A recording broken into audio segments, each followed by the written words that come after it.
আমরা সরকারে আসার পরে আমি এটুকু বলতে পারি যে আপনার অত্যন্ত সচেতনভাবে সকল ধর্মের সকল মানুষের অধিকারকে সুরক্ষার জন্য, তাদের সম্পদকে সুরক্ষার জন্য সব রকম ব্যবস্থা আমরা গ্রহণ করেছি।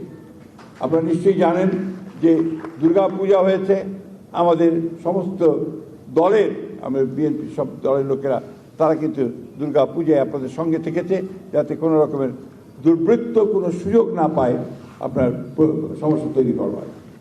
আমরা দেখেছেন যে রথযাত্রাতে আমি নিজে গিয়েছিলাম, আপনার ইসকনের যে রথযাত্রার অনুষ্ঠানে আমি নিজে গিয়েছিলাম।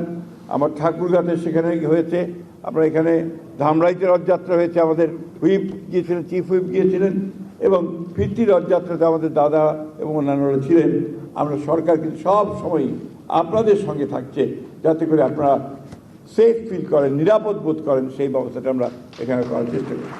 সোয়ান প্রপার্টিজ লিমিটেড তৈরি করছে নিরাপদ, স্বাচ্ছন্দ্যময় এক নতুন ঠিকানা। সোয়ান গ্রুপের একটি পণ্য। আমি পিছনে তাকাতে চাই না, আমি পেছনে ফিরে তাকাতে চাই না। এই জন্য চাই না যে বারবার পিছনে থেকে অতীতচারিতা করে আমরা সামনের দিকে এগোতে পারি না। আমরা সামনের দিকে এগোতে চাই। আমরা আপনাদের সঙ্গে যেন কোনো বিভেদ সৃষ্টি না হয় সেই ব্যবস্থায় আমরা তো সচেতনভাবে দেখতে চাই। একটি মহল কিন্তু খুব সচেতনভাবে ধর্মের নামে বিভেদ সৃষ্টি করতে উঠে পড়ে লেগেছে। আপনারা নিশ্চয়ই সেটা লক্ষ্য করছেন, নিশ্চয়ই সেটা দেখেছেন। আমি আপনাদেরকে ধন্যবাদ জানাতে চাই যে বিগত নির্বাচনে আপনাদের সনাতন ধর্মের মানুষেরা আমাদের বাংলাদেশ জাতীয়তাবাদী দলের রাজনীতিকে, আমাদের তারেক রহমান সাহেবের রাজনীতিকে, বেগম খালেদার রাজনীতিকে যে অকুণ্ঠ সমর্থন দিয়েছেন, এবং সেই জন্য আপনাদের কাছে আন্তরিক কৃতজ্ঞতা ও ধন্যবাদ জানাই। আমরা এই পরিবেশটা ধরে রাখতে চাই।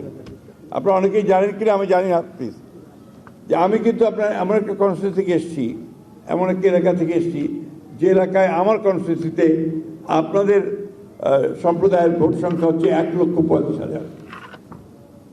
সেখানে আমি প্রায় 1 লক্ষ ভোটে জয়লাভ করেছি। এখানে যারা আছেন তারা সবাই জানেন যে আমরা কনসিয়াসলি, সচেতনভাবে চেষ্টা করি যে আপনাদের সঙ্গে সুসম্পর্ক গড়ে তুলবার। আমরা সচেতনভাবে চেষ্টা করি আপনাদের সমস্ত যে সমস্যাগুলো আছে সেই সমস্যাগুলোকে নিয়ে আলোচনা করে, আলোচনার মাধ্যমে সেগুলোকে সমাধান করার।